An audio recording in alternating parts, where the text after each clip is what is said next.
दोस्तों सब देख सकते हैं। तकरीबन 39 मिनट इस सेशन में व्हाट्सएप को दिए जाएंगे, जिसमें ये प्रैक्टिकली और जो भी इसके लीगल एस्पेक्ट हैं उसको देखेंगे। 15 मिनट इंशाअल्लाह ताला आपको दिए जाएंगे जो भी इंक्लूडेड होगी। उम्मीद है 4:45 बजे और 4 बजे के दरमियान ये सेशन कंक्लूड हो जाएगा। Thank you.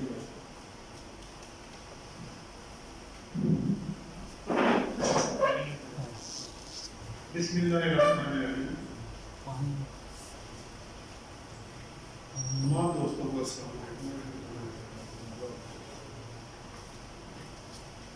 किसी भी चीज़ को शुरू करने से पहले सबसे पहले अल्लाह का शुक्र अदा करना बहुत ज़रूरी है। जो हर सेशन में मैं कहता हूँ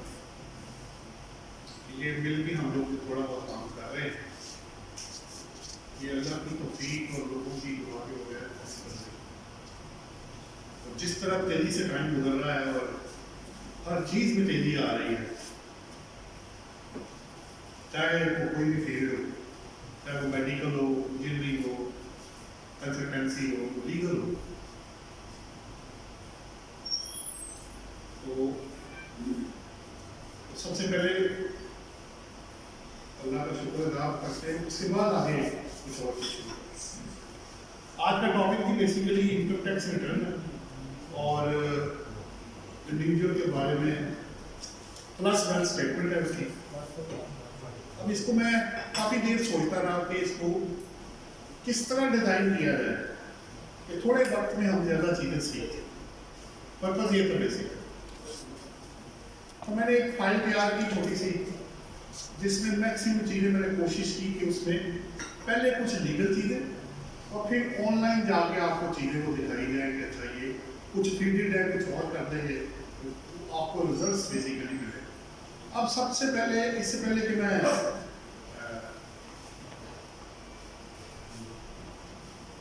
प्रेसिडेंट मिनिस्टर साहब टैक्स कॉन्फरेंस से रिक्वेस्ट करता हूँ वो डाइस पर रिसीव किया है।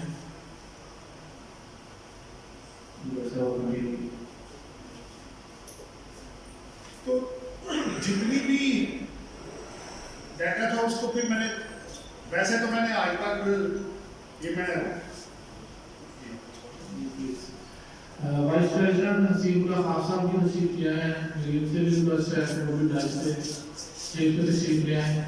मैं वेलकम करता हूँ प्रेसिडेंट मिनिस्टर देख साहब और वाइस प्रेसिडेंट नसीबुल्लाह खान साहब।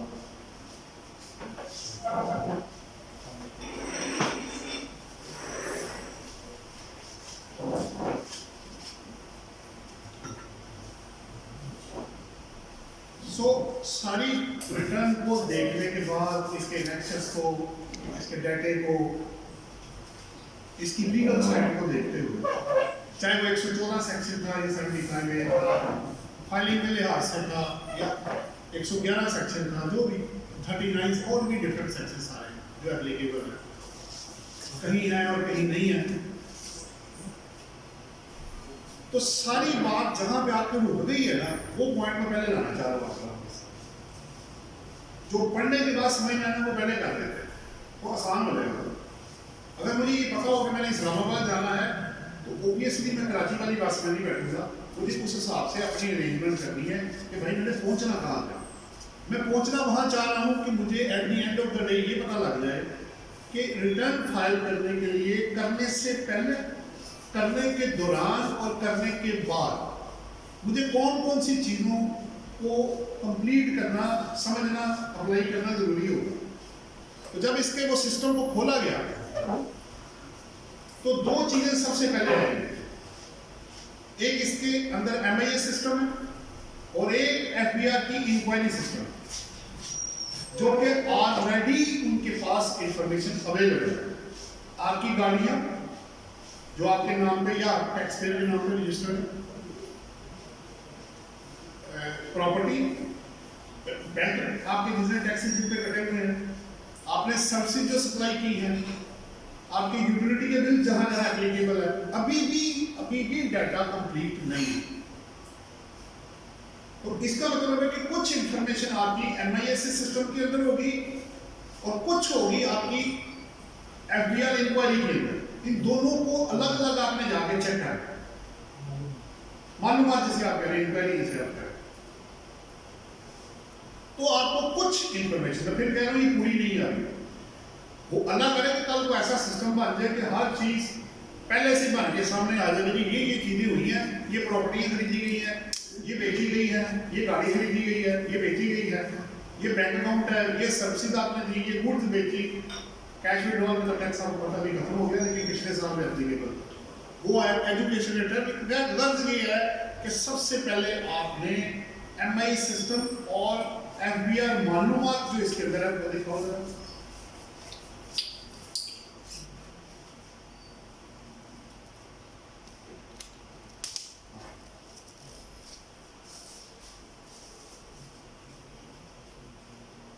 पहले एमआईएस दिखा दो।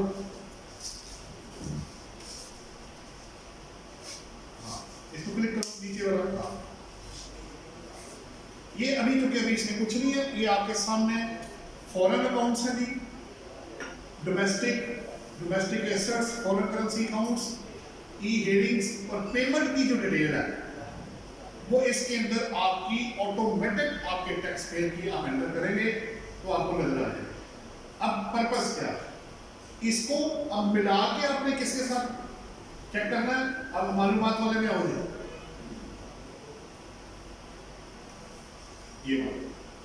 ये उससे भी ज्यादा डिटेल में है।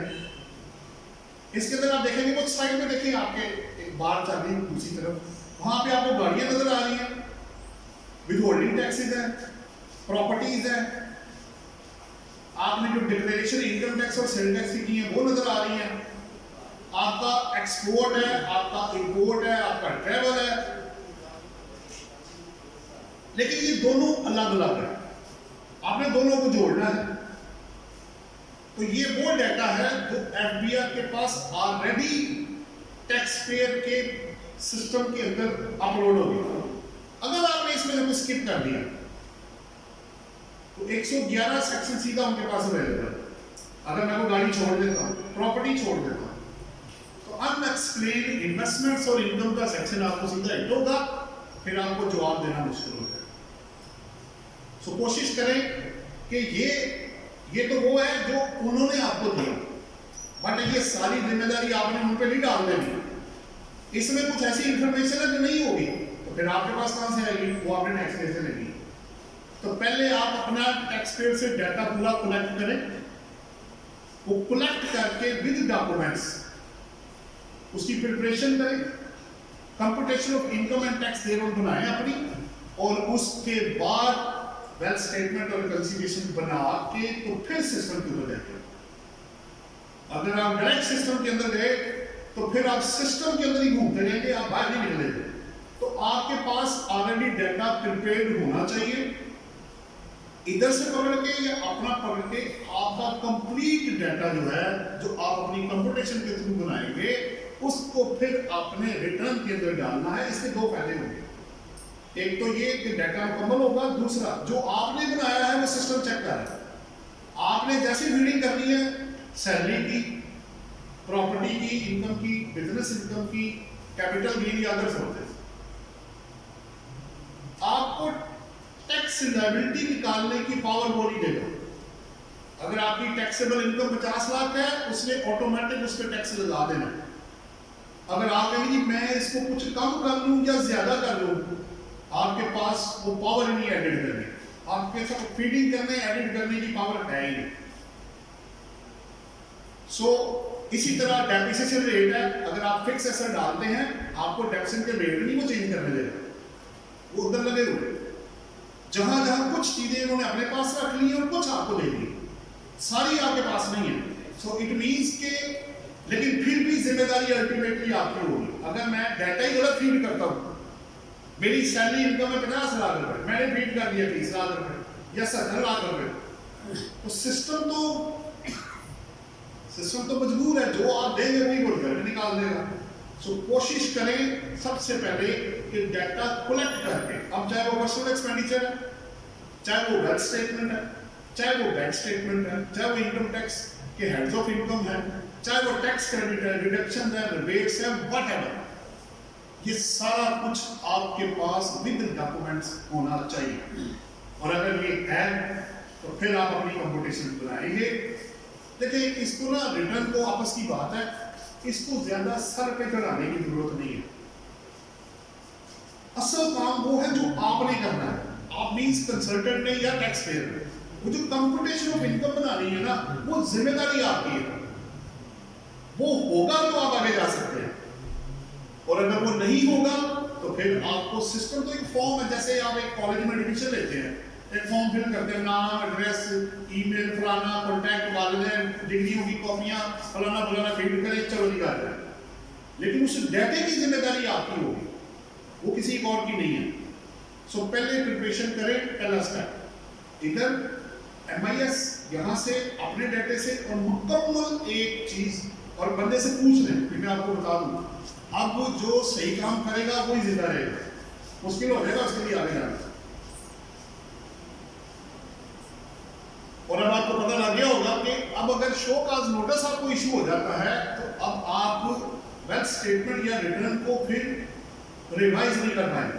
122 नो अगर आपको इशू हो गया तो मुझे क्या फायदा होगा?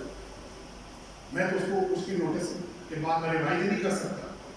तो फिर बेहतर ये है कि आप अपना काम ठीक करें, यही एक चॉइस। इसका फायदा 2-3 फायदे हैं। कैसे? कल को आपको टोटल ऑडिट में नाम आ जाता है, 122 में नाम आ जाता है, 221 का नोटिस आ जाता है, रिवीजन का आ जाता है, कुछ भी आ जाएगा, तो आपके पास कंप्लीट डाटा होगा, बड़े आराम से आप ऑडिट में चीजें प्रेजेंट कर सकते हैं।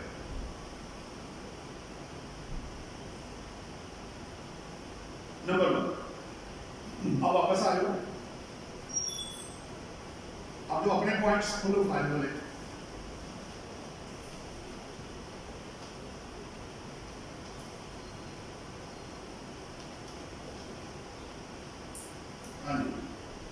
नीचे आगे करो। ये जी वो पॉइंट्स है, मैंने सिर्फ, अब मैंने ज्यादा इस पे और बात नहीं करनी, मैंने सिर्फ मोटी मोटी चीजें आपसे तय करनी है, फिर मैं आपको रिटर्न के अंदर लेके जाऊंगा। बनाने से पहले किन किन लीगल चीजों का आपको पता होना जरूरी है, उसके बगैर अंदर जाने का आपको, अंदर मीन्स सिस्टम के अंदर जो बिल्ट इन है, ऑनलाइन आपने करना है, उसका कोई फायदा नहीं होगा। नंबर 1, पहले पॉइंट्स हैं कि कुछ वेल्थ स्टेटमेंट से रिलेटेड जो आपको पता होना जरूरी है। आपने वेल्थ स्टेटमेंट को एक्चुअल कॉस्ट की बेस पे बनाना है। अगर मैंने एक प्रॉपर्टी 10 साल पहले 1 करोड़ की ली थी, आज वो 5 करोड़ की है, तो वेल्थ में वो 1 करोड़ ही रहेगा, अनलेस मैं मजीद पैसे और ना लगाऊं या बेच ना दूं। पहला पॉइंट, तो एक्चुअल कॉस्ट बेसिस पे वेल्थ स्टेटमेंट आपने बनानी है, ये पहला पॉइंट।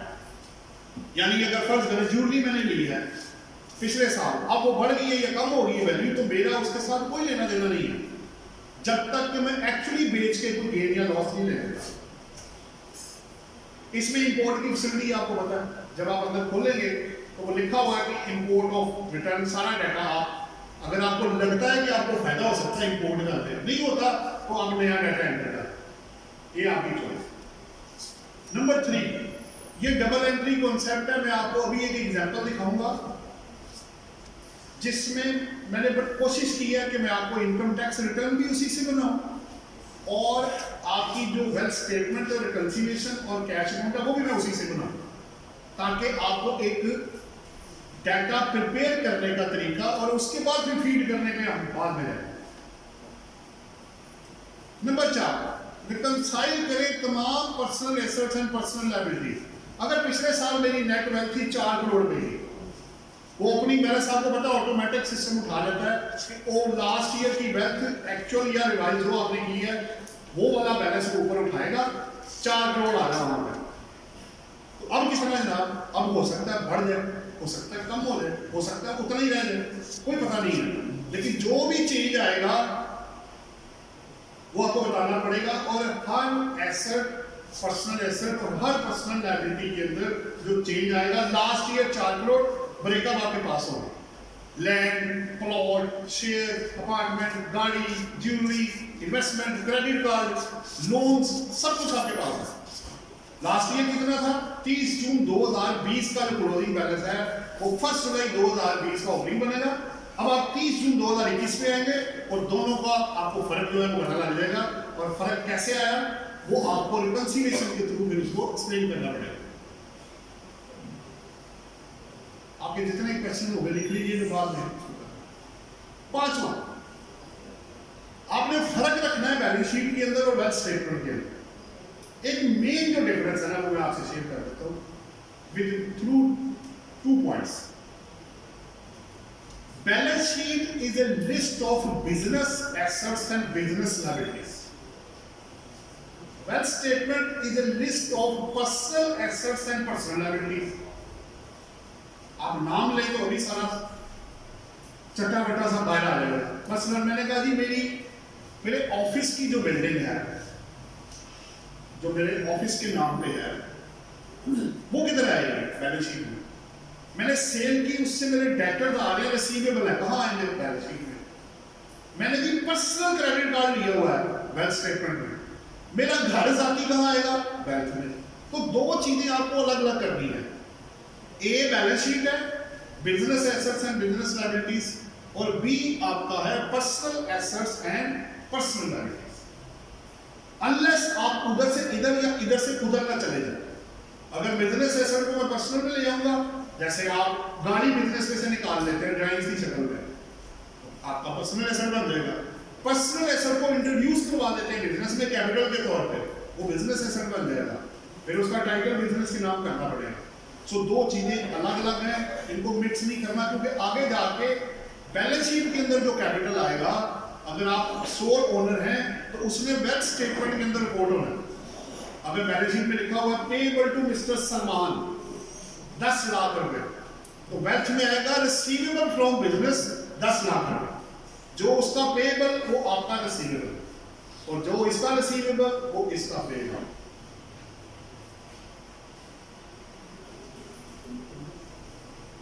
आपको पता है जितने हमारे politician election commission of Pakistan को अपने statement of assets and liabilities बना के भेजते हैं, और वो बनता है एक्चुअल फेयर मार्केट वैल्यू पे। उसको कॉस्ट के साथ मिक्स नहीं करना।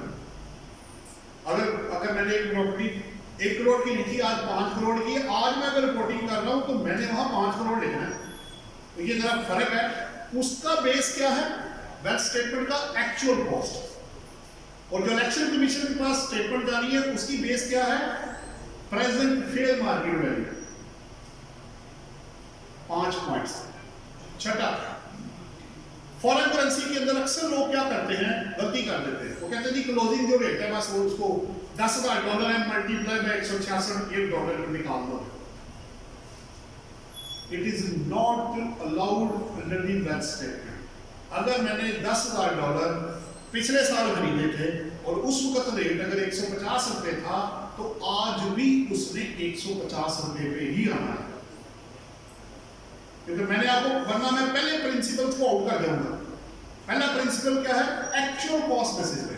अच्छा, उधर मैं ये कह रहा हूं यहां आके मैं को मार्केट वैल्यू लगा दूं, तो आप कहेंगे ना पहले तो आप कुछ और कह रहे थे, अब आप कुछ और कह रहे हैं।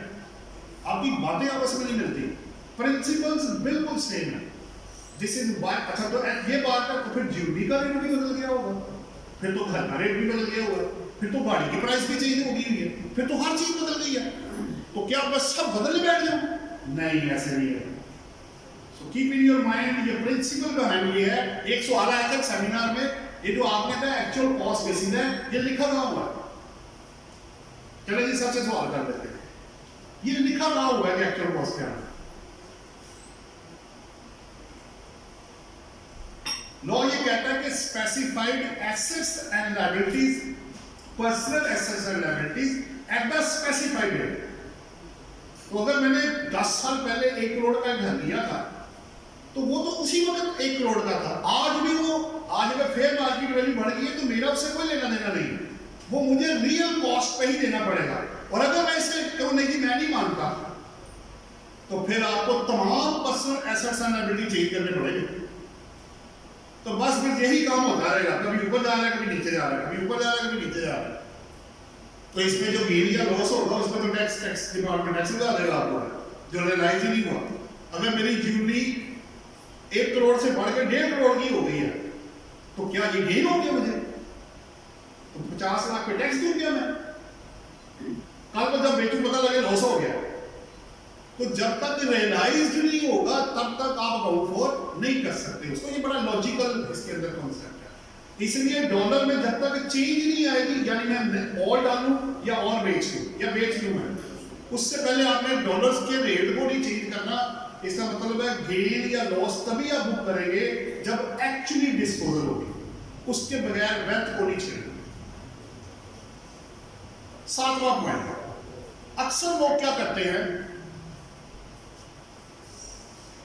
कि कुछ एडजस्टमेंट डाल के आपस में तो एंड का balancing figure cash and bank balance में डाल देते हैं, जो कि तरीका ठीक नहीं है। आप कैश अकाउंट बनाएं, सिंपल तरीका है।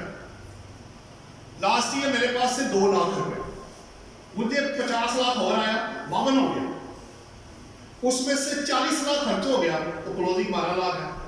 तो कैश एंड बैंक बैलेंसेस की भी रिकंसिलिएशन बनाएं। रिटर्न के साथ फाइल नहीं होती वेल्थ स्टेटमेंट में, उधर 2 ही चीजें 3 चीजें हैं वेल्थ स्टेटमेंट, वेल्थ रिकंसिलिएशन और पर्सनल एक्सपेंसेस, ये तीनों वेल्थ स्टेटमेंट का हिस्सा है। लेकिन इसके अंदर कैश अकाउंट नहीं जाता।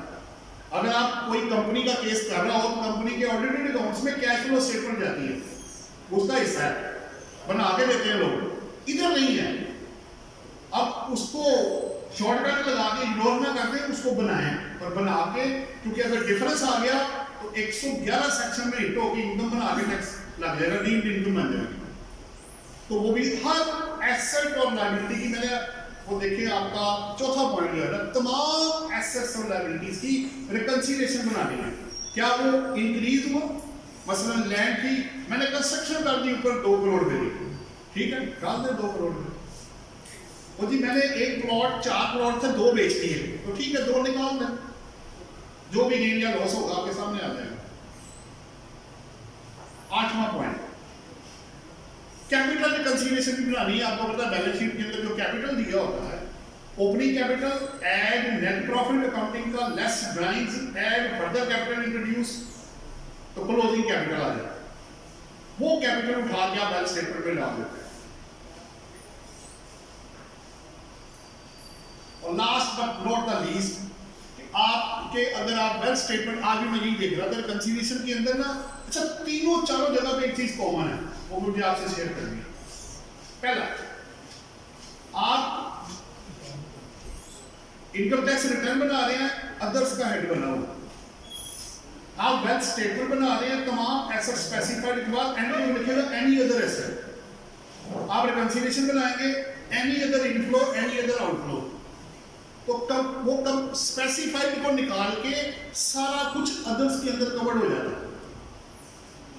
जो तो हेड लिखा हुआ है, जैसे 5 हेड्स ऑफ इनकम है, सैलरी आपका सेक्शन 12 के 12-13-14, इनकम फ्रॉम प्रॉपर्टी 15 के अंदर, बिजनेस इनकम 18-19-20, कैपिटल गेन आपका 37 और फिर आपका income from other sources section 39। तो जो पहले 4 हेड्स में नहीं आएगा वो ऑटोमेटिक 5वें के अंदर चला जाएगा। तो हर जगह पे कंप्रीहेंसिवली चीजों को कवर किया गया है, लेकिन पहले आप स्पेसिफाइड को कवर करें, उसके बाद जो बचेगा वो अदर के अंदर चला जाएगा। जैसे करंट एसेट होता है तो आप कहते हैं जी stock in trade, debtors, advances, cash and bank balances, other receivables, and में आप वो डाल देते हैं। मकसद ये है कि पहले स्पेसिफाइड हेड्स स्पेसिफाई कर दे, उसके बाद बाकी अदर्स में लेना है। अगर कोई बच जाए तो अब इंटरेस्टिंगली जब अदर्स में आप जाते हैं इनफ्लो आउटफ्लो में, 1-2 केसेस में मेरे साथ भी हुआ, जब उसके अंदर अमाउंट डालते हैं उसके अंदर प्लस का बटन कोई नहीं है, बस आपने लिख देना है अदर्स, अदर्स में 1 करोड़ आ गया, 122 का नोटिस इशू हो गया। भाई ये क्या है? 2-3 साल से मैं सजेशन दे रहा हूं कि अदर्स के साथ साथ प्लस का बटन ऐड कर दें, ताकि हम लिख दें कि ये क्या है। क्योंकि जब नहीं पता होगा तो एज ए टैक्सेशन ऑफिसर मुझे भी नहीं पता 1 करोड़ कहां से आ गया भाई, तो मैं तो 122 आपको लगा सकता हूं, मेरे पास इंफॉर्मेशन है कि ये क्या है, बताएं मुझे, आप एक्सप्लेन करें और जस्टिफाई करें अपनी चीज को। ये कुछ पॉइंट्स थे जो मैंने आपके साथ वेल्थ स्टेटमेंट से कनेक्टेड शेयर करने थे। रिटर्न वाले दिखाओ भाई, ताकि फिर आगे बढ़े। ये जी अगेन मैंने पहले भी आपसे शेयर किया था, लेकिन इसको दोबारा से मैंने आपके सामने रखा है कि इनकम टैक्स रिटर्न बनाते हो मुझे किन किन चीजों को एटलीस्ट अपने जेब में रखना है ताकि मेरे टैक्स पेयर को या मुझे आसानी पैदा हो। सबसे पहला पॉइंट मैं लेकर आया हूं रेजिडेंशियल स्टेटस। अब बंदे का रेजिडेंशियल स्टेटस सेट है, मैंने कहा वो क्यों, इसी लास्ट पेज पे आपको फायदा क्या होगा?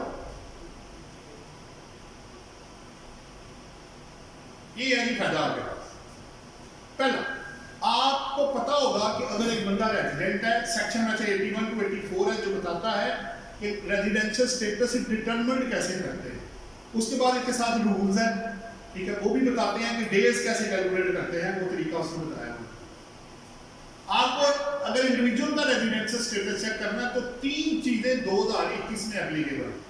अगर एक बंदा एक साल में 183 दिन पाकिस्तान के अंदर है ड्यूरिंग द टैक्स ईयर, चाहे वो स्पेशल टैक्स ईयर है, चाहे वो नॉर्मल है, चाहे कोई भी है, उस टैक्स ईयर के अंदर अगर बंदा 183 डेज, कंसेक्टिव स्टे जरूरी नहीं है, अगर वो पाकिस्तान में है तो वो रेजिडेंट है। अब चाहे वो इंडियन है, कोरियन है, साउथ अफ्रीकन, कुछ भी है, ऑस्ट्रेलियन है, अगर वो पाकिस्तान में 183 डेज है तो वो कौन है? रेजिडेंट इंडिविजुअल है for income tax purposes, number 1। Number 2, अगर वो फेडरल या प्रोविंशियल गवर्नमेंट एम्प्लॉय या वेयर एवर पोस्टेड, अगर वो एम्प्लॉय गवर्नमेंट का है, बाहर कहीं पोस्टिंग हुई है, जैसे एम्बेसी वाले आपके होते हैं, एम्प्लॉय वो इधर के होते हैं, काम उधर कर रहे होते हैं, but they are resident under the income tax law, क्योंकि वो फेडरल गवर्नमेंट एम्प्लॉय है, एम्बेसी आपकी है। दो बात। तीसरा एक और क्लॉज ऐड हुआ, अगर आप उस साल में 120 दिन पाकिस्तान में है और पिछले 4 साल में 365 डेज और मोर पाकिस्तान में है, तब भी आप रेजिडेंट है। लेकिन ये कंडीशन 2022 में खत्म हो गई है, ये मैं आपको बताता चलूं। सो अगर मुझे ये पता लग जाए कि मेरा इंडिविजुअल टैक्स पेयर रेजिडेंट है कि नहीं है, ये मुझे पहले डिटरमिन करना है, ये बहुत जरूरी है। और उसको आपने रिटर्न के अंदर जाके, एट्रीब्यूट के अंदर जाके क्लिक भी करना है कि ये पूछेगा आपसे कि ये रेजिडेंट है कि नॉन रेजिडेंट है। पता लग गया तो मुझे फायदा क्या होगा? और मजीद आगे क्या है, अगर आप रेजिडेंट हैं तो स्टेटमेंट ऑफ फॉरेन एसेट्स और फॉरेन इनकम भी आपने फाइल करनी है।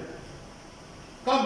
जब आपकी एज ए रेजिडेंट इंडिविजुअल $10,000 से इनकम ज्यादा हो जाए, फॉरेन सोर्स इनकम, या $1,00,000 US आपकी वेल्थ जो है वो फॉरेन एसेट्स की वो ज्यादा हो जाए, तो तब आपने सेपरेटली फाइल करनी है। तो मैं आपको दिखाऊंगा जो डॉक्यूमेंट्स जब फर्निश करने हैं तो उसके अंदर 116 अलग से पड़ी होती है। दो बातें। तीसरा, आपका बंदा अगर नॉन रेजिडेंट है तो उसकी फॉरेन सोर्स इनकम पाकिस्तान में टैक्सेबल नहीं है। 11(5) और सबसेक्शन 6 मैंने साल लिख दिया है, आप उसको जाके पढ़ सकते हैं कि अगर आप रेजिडेंट है तो वर्ल्ड इनकम पे टैक्स पे करेंगे, और अगर नॉन रेजिडेंट है तो उस इनकम पे जो सिर्फ पाकिस्तान में आएगी उस पर आप टैक्स पे करेंगे।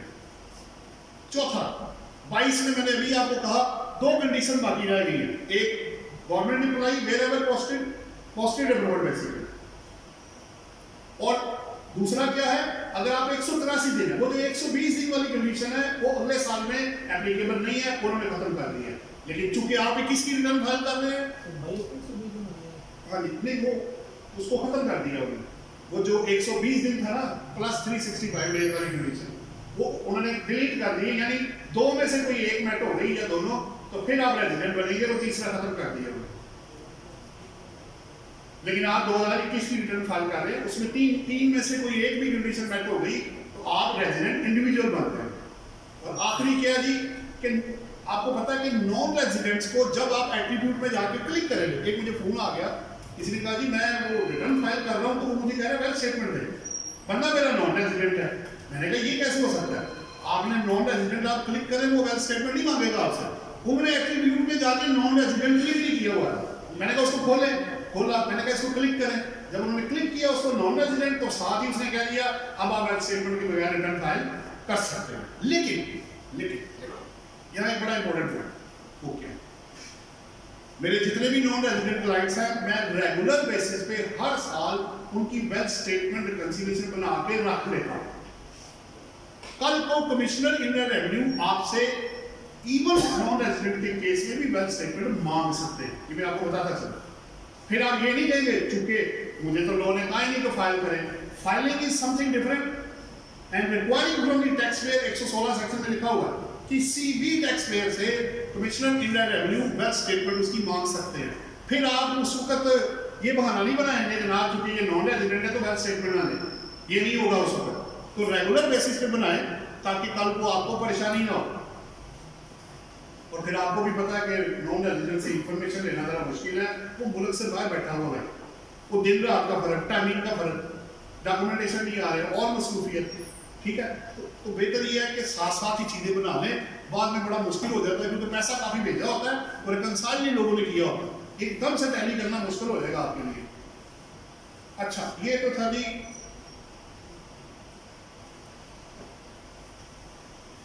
पीछे आ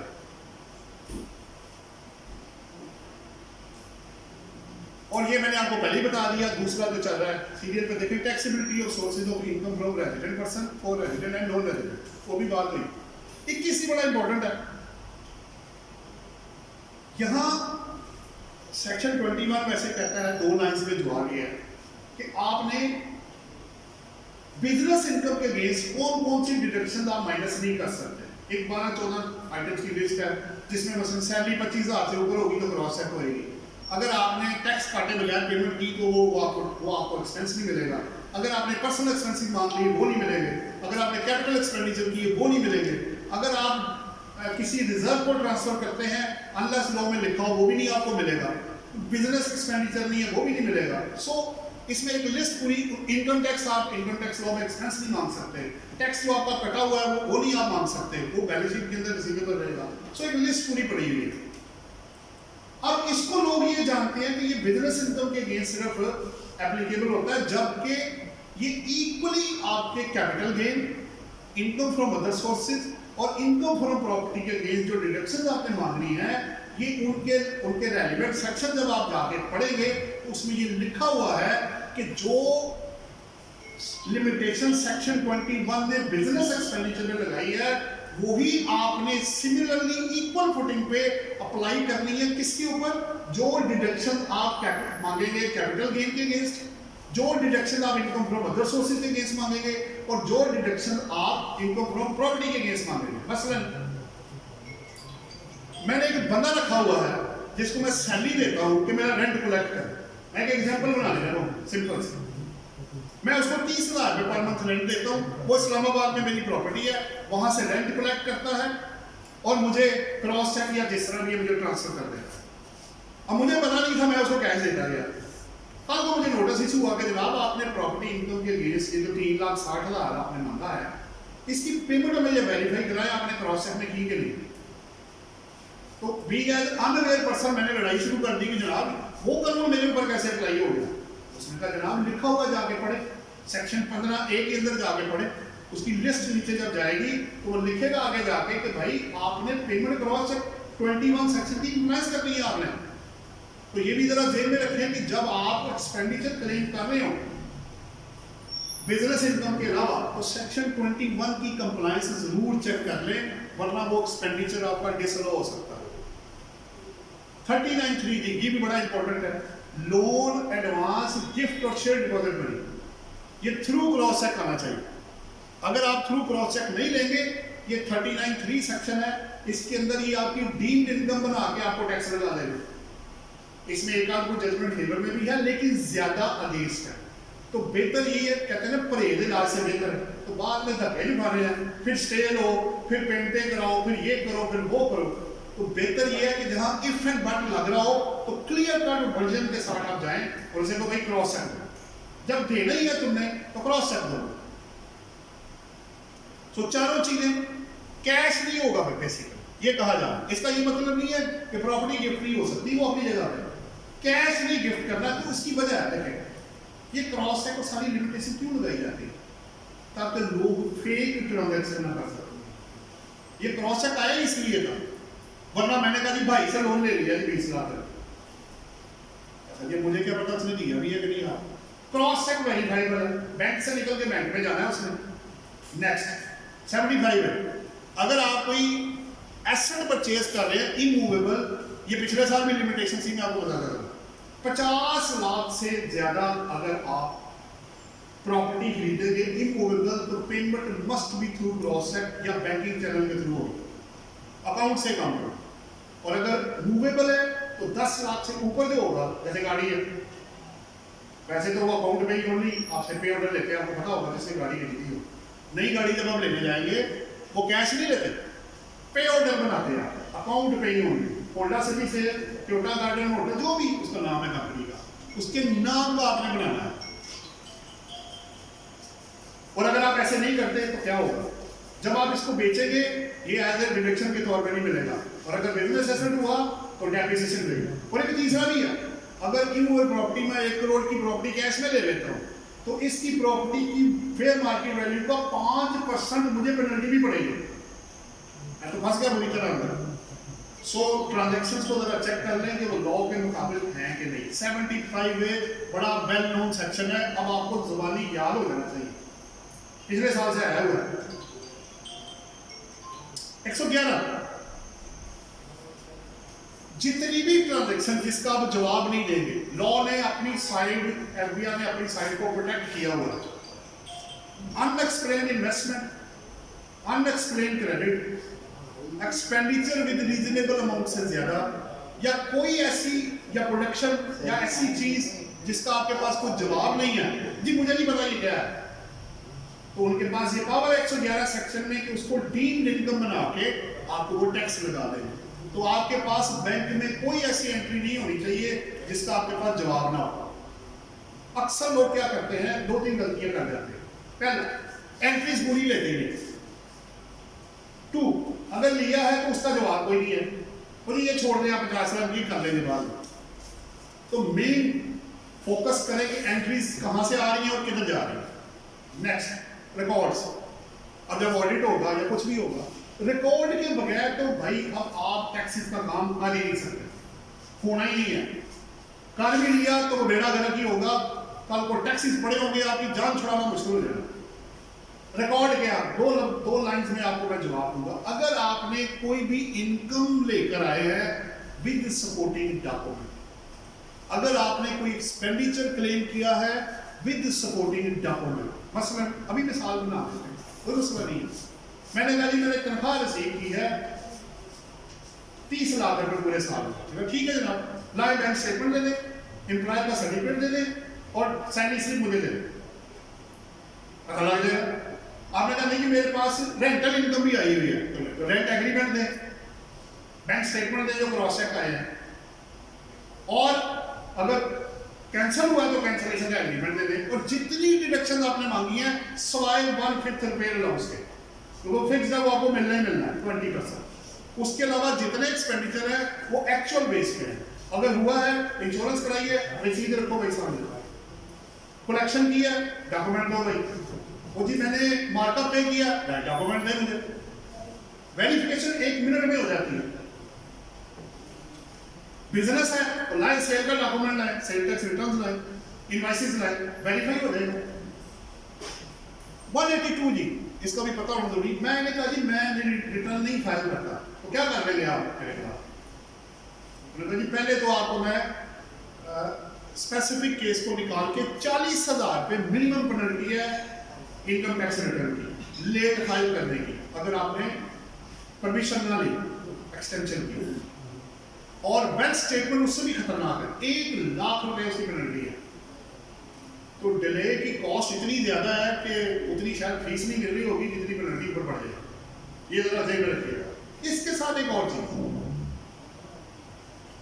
अभी मैं प्रोफाइल में आपको दिखाऊंगा। अभी जो मैंने आपको चेक करवाया, आपने अपने टैक्स पेड का 181 का फॉर्म अगर अपडेटेड है ठीक है, नहीं है तो अपडेट कर। 2 ही सूरतें हैं, या तो पुराना क्लाइंट है या नया है। अगर पुराना है तो अपडेट कर दें, और अगर नया है तो 181 का फॉर्म फाइल कर दें, और उसमें बिजनेस बैंक अकाउंट वो डिक्लेयर करना लाजमी है। अगर आप नहीं डिक्लेयर करेंगे, 30 सितंबर लास्ट डेट है बैंक अकाउंट से डिक्लेयर करने की 181 में। अगर अपडेटेड है ठीक है, नहीं तो कर, वरना उसकी पेनल्टी उसकी भी शुरू हो जाएगी। 1 लाख रुपए पेनल्टी है एक बैंक अकाउंट में। बिजनेस बैंक अकाउंट, पर्सनल वाले बैंक में जाते हैं उसको अलग रखिएगा। बाकी एक्टिव टैक्स पेयर की लिस्ट है, वो आपको पता है, जब जब आप फॉर्मेलिटी पूरी करेंगे, इनकम टैक्स की अलग है, सेल टैक्स की अलग है, वो आपको मिल जाए। और एंड में एक बंदा इसकी पेनल्टी लगने के बावजूद भी अगर कंप्लायंस ऑफ लॉ नहीं करेगा तो प्रोसिक्यूशन भी है 191, वो अपनी जगह पे। लेकिन वो एक बंदे ने कहा अगर मैं 1 करोड़ रुपए का टैक्स नहीं देता, एक सवाल आ गया, तो 6 महीने की सजा भुगतूं तो करोड़ में माफ हो गया है। तो मैं इस तरह होता तो सारे जेल में नजर आएंगे। 1 करोड़ का गबन करो, अंदर जाओ, 6 महीने बाद वापस, तो भाई वो अमाउंट उधर ही रहेगी। ये तो तुम्हारी गुडविल खराब करने के लिए उठाया है, क्या प्रेशराइज हो गए, पैसे वापस करो।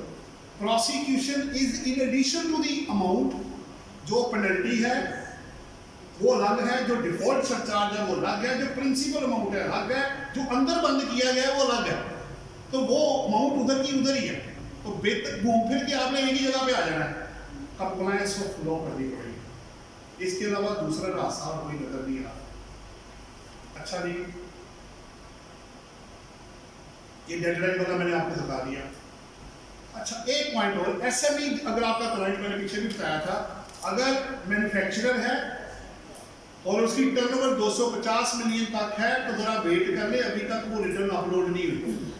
ये कल आज तक की डेट तक जो मैंने सिस्टम रिव्यू किया है उसमें अभी स्मॉल एंड मीडियम इंटरप्राइजेस की रिटर्न अपलोड नहीं हुई।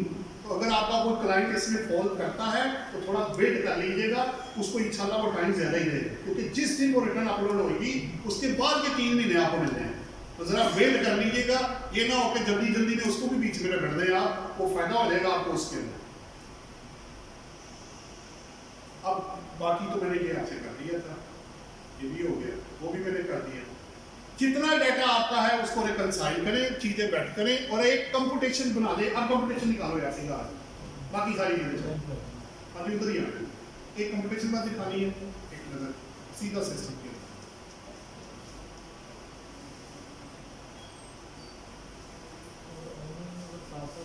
अली उधर उसको उधर ही लेके जाएंगे 2 मिनट, ये ज्यादा, मैंने 5 मिनट से ज्यादा का काम नहीं है। जी जी उधर करते हैं, उधर ही करते हैं। वो आप क्वेश्चन पहले लिखा लो। चले ऑनलाइन वाला पहले दिखा दो, फिर वो दिखा दे। ये जी फॉर्मेट में आपको दिखाने लगा,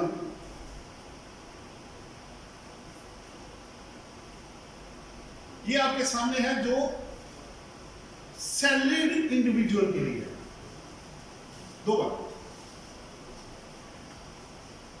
अब सैलरीड इंडिविजुअल है कौन? नंबर 1, लॉ ये कहता है कि जिस इंडिविजुअल की taxable salary income total taxable income के 75% से 75% से एक्सीड करेगी, वो salaried individual under the income tax law. अच्छा, मेरी इनकम ही सैलरी है तो ठीक है, मैं सैलरी हूं। तो आपको चेक करना है कि आपकी सैलरी इनकम टैक्सेबल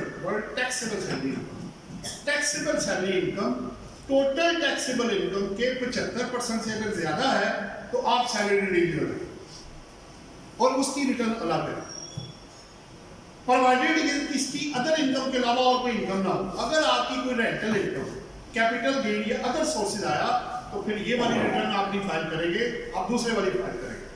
तो रिटर्न आपको पहले चेक करनी, मेरे पे एप्लीकेबल कौन सी, मैंने करनी कौन सी रिटर्न फाइल, मुझे पता होना जरूरी है, उसके बगैर तो मैं अंदर आ ही नहीं सकता।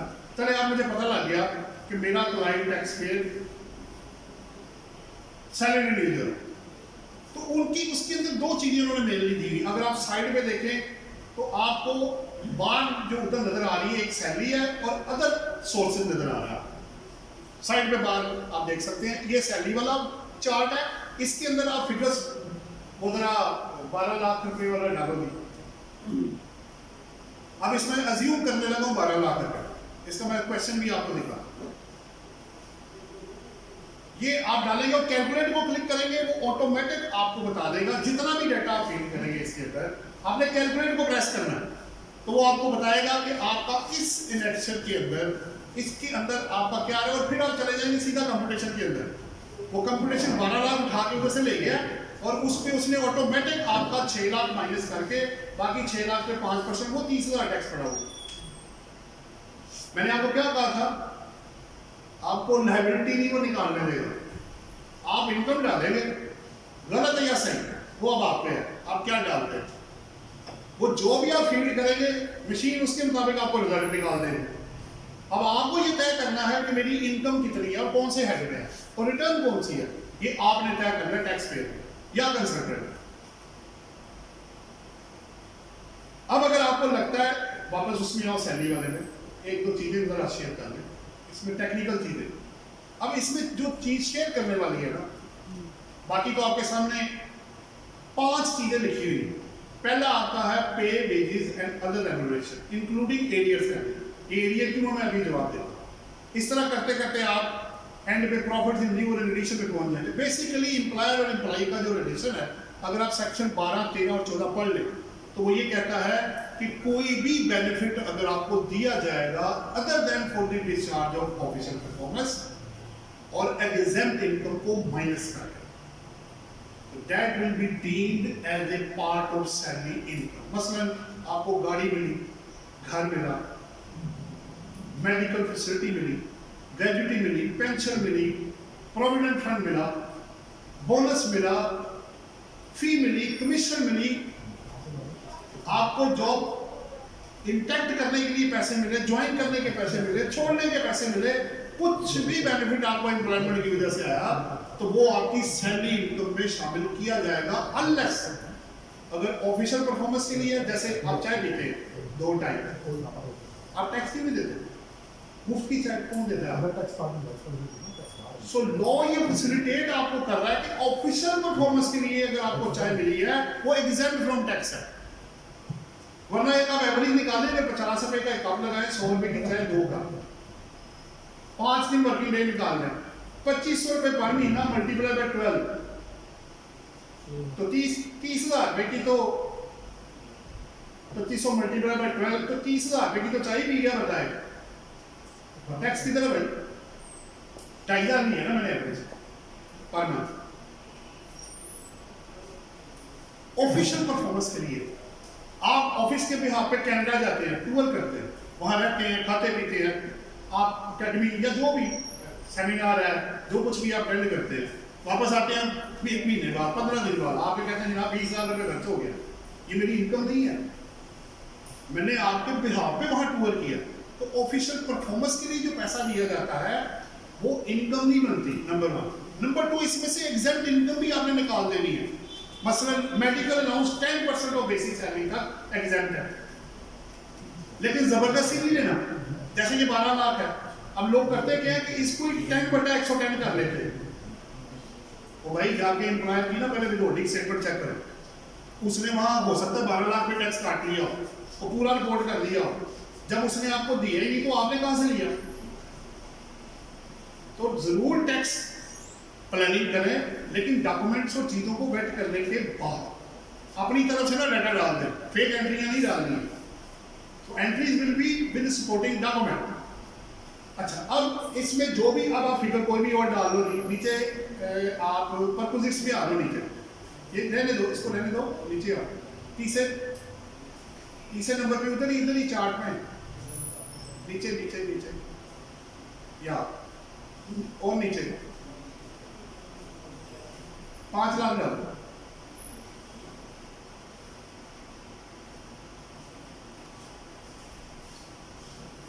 कैलकुलेट करो,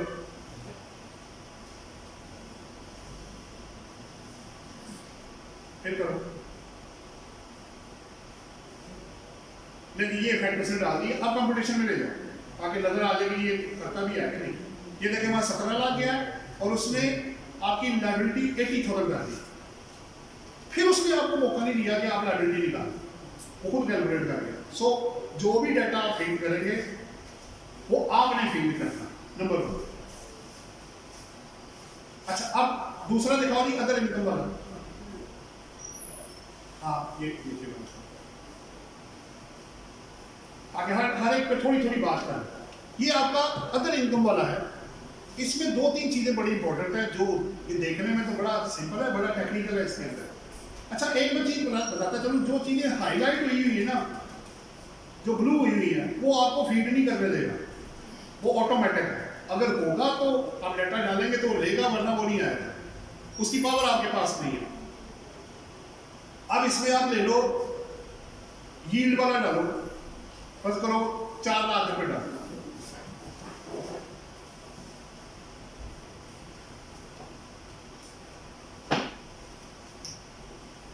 अब यहां रुके। बहबूद सिविक सर्टिफिकेट में 2-3 पॉइंट्स आपके लिए। पहली बात तो ये है कि नेशनल सिविक सेंटर को under the law second schedule part 4 में ये अलाउड नहीं है कि वो इसको पे करते वक्त टैक्स काटे। तो टैक्स तो इस पर नहीं कटना, पूरी की पूरी अमाउंट आपको मिलेगी। ये मिलता किसको है? सीनियर सिटीजन्स को।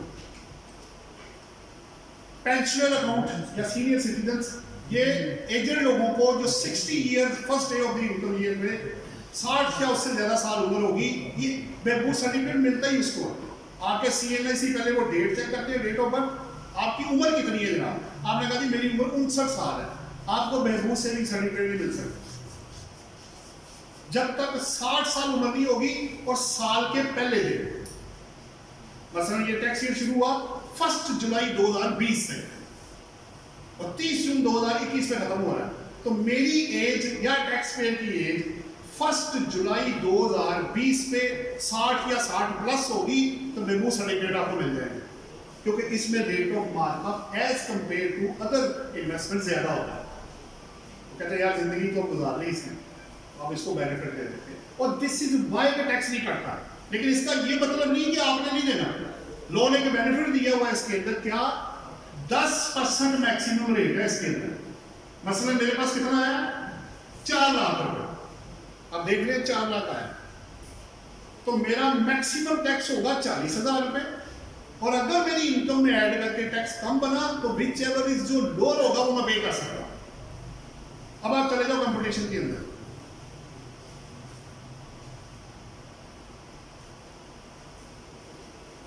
अब इसका इफेक्ट जरा आपको दिखाना चाह रहा हूं। हाँ थोड़ा नीचे आओ, नीचे नीचे नीचे, एरो से नीचे, और नहीं जाता, यही पे एंड है। हाँ ये 4 लाख रुपए आपका उसने ऐड करके, तो आप देखें आपको 1,35,000 रुपए। अगर मैं इसको डिवाइड करूं 1,35 को 21 लाख पे, तो ये 10% से कम है, उसने क्रेडिट आपको नहीं दिया क्योंकि आपका इधर ही कम बनता है। ठीक हो गया। अब अगर हम ज्यादा कर दें, उधर आओ भी उस अमाउंट को चेंज करो, तो ऑटोमेटिक वो क्रेडिट आपको देगा। 8 कर दो इसको। हाँ ठीक है, फिर एक दफा अब आओ उधर, वो देखिए नीचे 6,400 रुपए, वो आपको रिड्यूस रेट वो आपका ले गया। एक कितना बनाते थे ऊपर देखिए 270 था, और वो माइनस करके नीचे उसने 2,66,000 कुछ निकाला हो। तो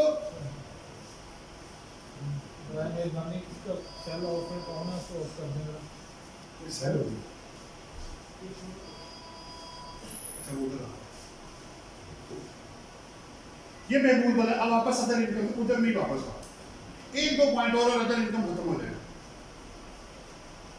अच्छा इसके अंदर आप प्रॉफिट और डेट आपको दो नजर आ रहे हैं। एक प्रॉफिट और डेट, इंटरेस्ट, यील्ड एक्सेट्रा। दूसरा है प्रॉफिट और debt if amount under section 7B exceeds 36 million. अगर आपका मार्कअप का अमाउंट 36 मिलियन से ज्यादा हो गया तो फिर आप इसके अंदर आएंगे नॉर्मल टैक्स रेजिम।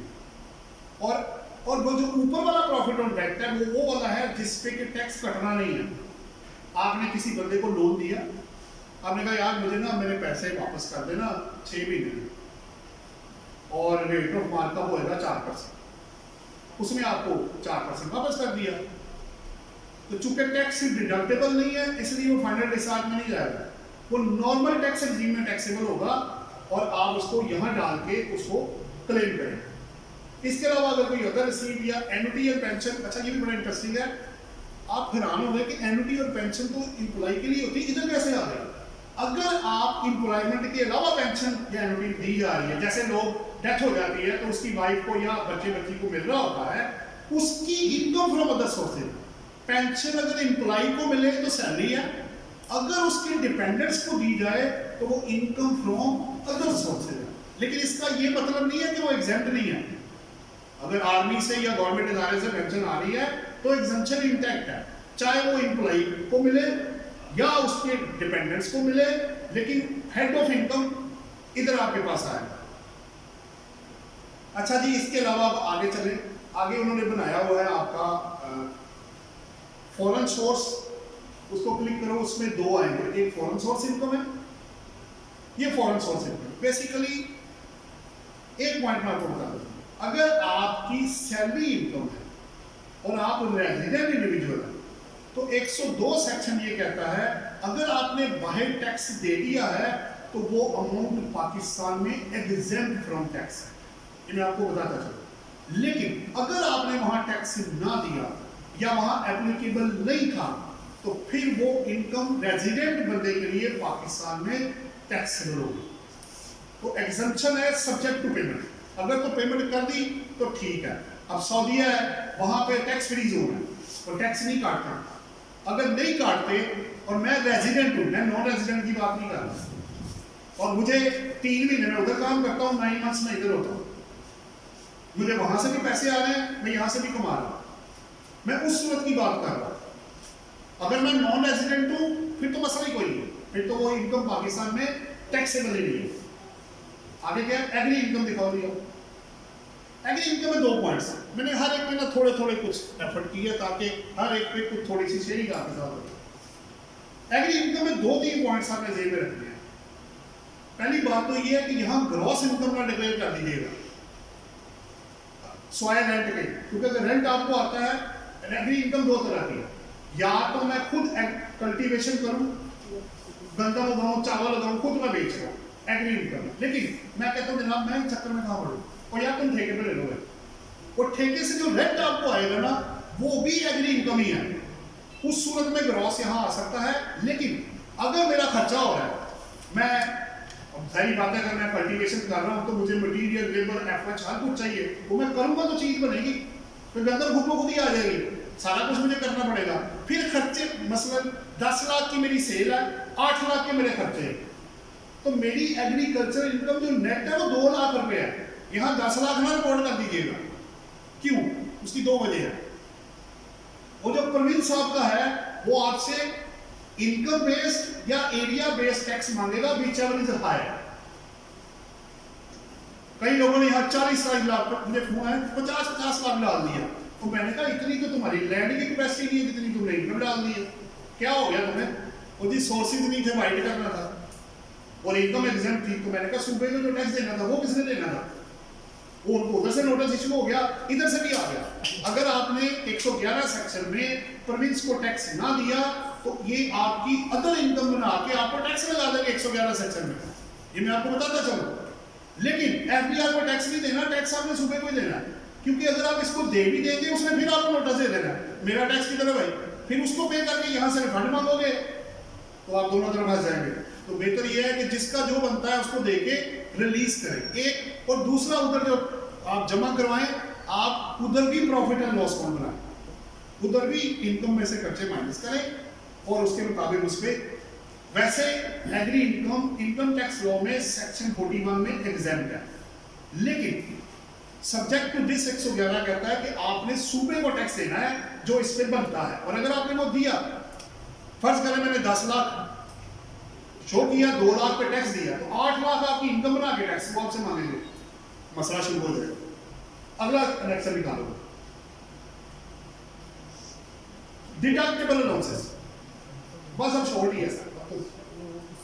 हाँ जी, ये बस अब आपके आगे ये देखिए इन रेलिवेंट सेक्शंस को जो साथ मेंशन्ड है वो आपने लाजमी पढ़ना है। ज़कात अंडर दी ज़कात एंड उशर ऑर्डिनेंस, ये मस्जिद या इधर उधर किसी को नहीं।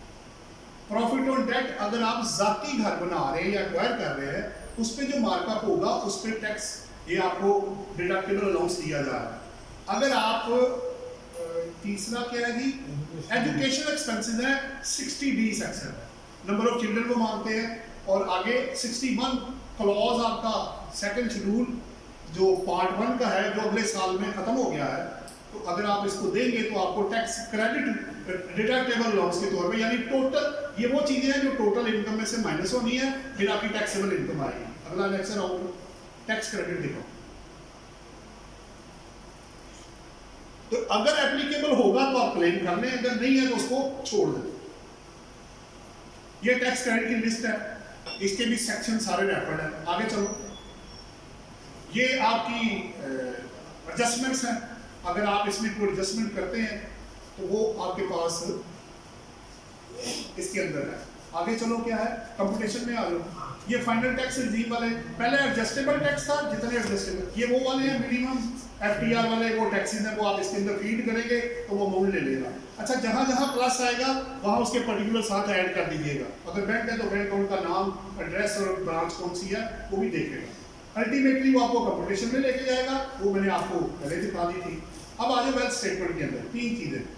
पर्सनल एक्सपेंसेस है, आपको पता है, उसमें एक लिस्ट है, लेकिन ब्रेकअप जरूर डालिएगा, टोटल मत दीजिएगा। 2 पॉइंट ध्यान रखें, इसको कभी भी एस्टिमेशन बेस पे नहीं बनाना, इसको रियल बेस पे बनाना।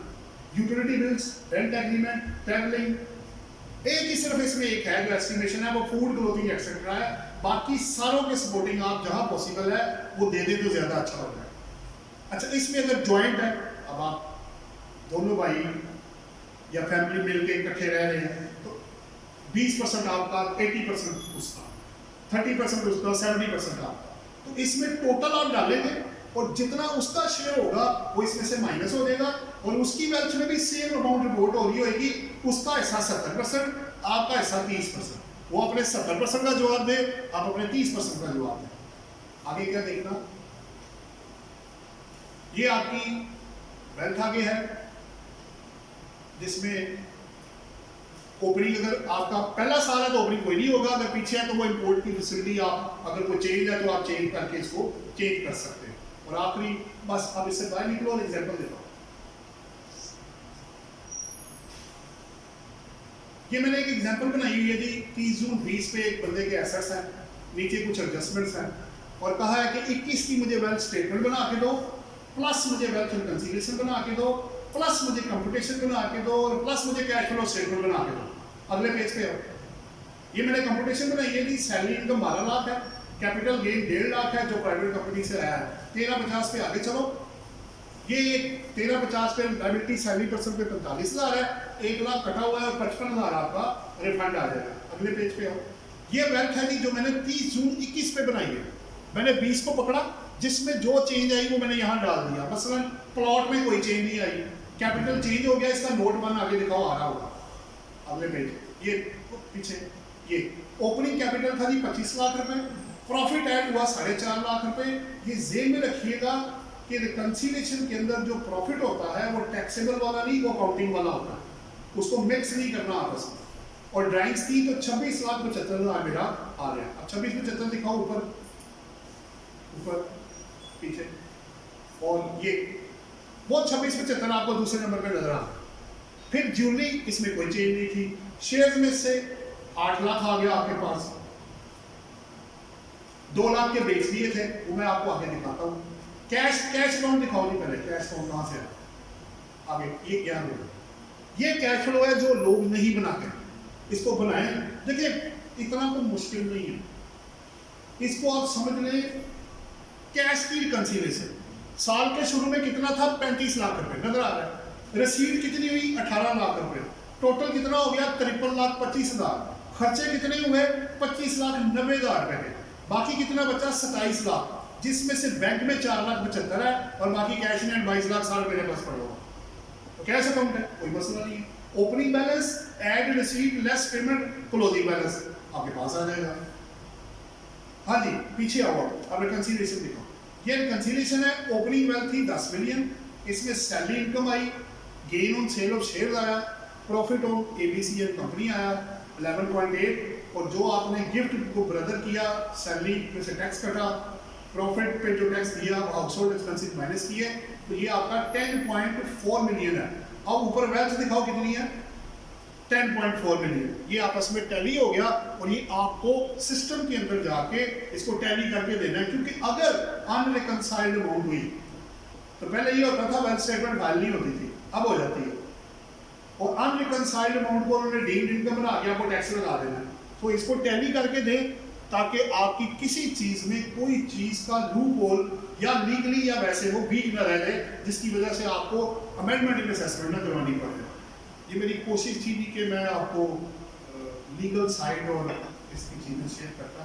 आपने अगर कोई क्वेश्चन करना हो तो आप जरूर कर सकते हैं। मालूमात में मालूमात दिखाओ। आप दूसरा मास्टर बैठे हुए आपके पोर्टल पर आपकी क्लास मौजूद है, स्पीकर से बताएंगे जब हम उसको क्लिक करते हैं बाकी दोस्तों सारे सुनने क्वेश्चन सिर्फ माइक ऑन करें। आप सब दोस्त भी आप लोग सब दोस्तों की भी पोर्टल पर ज्वाइन हो गई, किसी की काम नहीं किया है, उनको एक पासवर्ड दिया गया है या हमने दिया है एक पासवर्ड। जब हम मालूमात में जाते हैं इंडिविजुअल तौर पर उनका CNA सही देते हैं और अपना पासवर्ड दिया हुआ है वो अब लगाते हैं तो नहीं बोलता। इसका मुझे बताइए कि इसका तो मतलब फिर आप उसके पर्सनल वाले पे जाके एक्सेस ले लेना। ना पर फिर अलग उसका आपको ऐड करने का बेहतर तरीका होगा। आपका क्वेश्चन है ई-इंडिविजुअल के हवाले से, मैं जो समझ सकता हूँ। देखिए उसमें तो ई-इंडिविजुअल उन्होंने आपको दी है क्लाइंट्स को ऐड करने के लिए, लेकिन मालूमात प्योरली उसका पर्सनल मैटर है। आप उसका एक पर्सनली जो मोबाइल नंबर और ईमेल के साथ उसको जनरेट करें। मालूमात में वो सिर्फ आपका पर्सनल डाटा ही बताएगा, जो आप चाह रहे हैं वो सारा मिक्सअप हो जाएगा। जी ठीक है, अगर मोबाइल नहीं देता है तो उनका पर्सनली नहीं उनका अलग से पासवर्ड लेना पड़ेगा। जी। तभी वही मैं कह रहा हूँ, जी। यही मैं कह रहा हूँ ना कि आप उसका अगर ऐड कर ले तो अच्छा है, नहीं तो फिर उसके वाइड दूसरे के थ्रू आप उसकी information ले लें। जी जनाब, और कोई नहीं। अगर नाम बता दीजिए सारा सज्जाद रज़ा नकवी एडवोकेट। सब क्वेश्चन ये है कि एक प्रॉपर्टी परचेज हुई 2 करोड़ की और सबके सब जो के ऑर्डर्स के जरिए बैंक की थ्रू इंट्रोड्यूस, लेकिन जब हम मालूमात में जाते हैं तो वहाँ पे जो एक सोसाइटी के अंदर उसके रेट के मुताबिक वहाँ पे जो 1% टैक्स चार्ज हुआ DC रेट का या FBR रेट का, वो उसके मुताबिक बन रही है 1,13,00,000 रुपए की। तो कौन सी वैल्यू है जो हम वेल्थ में लेकर जाए? पता क्या, मैं आपको वो मैं समझता हूँ कि कैश में मुझे नहीं, ये बड़ा पुराना सवाल है, आज का नहीं है। अभी तो मैं आपको ये भी पूछूंगा कि कुछ जगह तो ऐसी जहाँ DC रेट है ही नहीं, वहाँ भी इशू आएगा। जब आप 68 उसका सेक्शन पढ़ते हैं ना, फिर मार्केट वैल्यू वाला। देखिए 2 बातें, आपने एग्रीमेंट टू सेल किस प्राइस का बनाया था? 2 करोड़ का। जी 2 करोड़ आपने 2 करोड़ ही दे, आपका वो रजिस्ट्री पर्पज की वैल्यू है जो आप FBR के रेट से कम पे नहीं करा सकते, ठीक है। लेकिन अगर प्रोविंशियल डिपार्टमेंट्स को कल को ये पता लग गया कि आपका एग्रीमेंट टू सेल ज्यादा है और ये कम है, तो वो आपको समझ आ रही बात, वो आपको पेनल्टी लगा के तो आपसे वो रिकवरी उसके ऊपर कर सकते हैं। लेकिन FBR की हद तक आप प्रोटेक्टेड है। वैल्यू 2 करोड़ आएगी क्योंकि पैसा 2 करोड़ गया। देखें, मैं अगर FBR की वैल्यू ले लूँ 13 मिलियन, बाकी का 70 लाख किधर है? ऐसे थोड़ी है, मैं दूँ 2 करोड़ और बुक कर दूँ 13 मिलियन, तो आपका तो 70 लाख वाइट हो गया। चीज़ आपने 2 करोड़ की ली है, 70 लाख का आउटफ्लो फ्लो आप दिखा नहीं रहे। फिर एक और नुकसान भी होगा अगर आप ऐसे करते हैं, कल को जब बेचेंगे फिर क्या करेंगे? वो जो गेन आएगा वो ज्यादा आ जाएगा, तो दोनों तरफ से आप फंस जाएंगे। तो बेहतर यही है कि जो एग्रीमेंट सेल में प्राइस है वो अच्छा।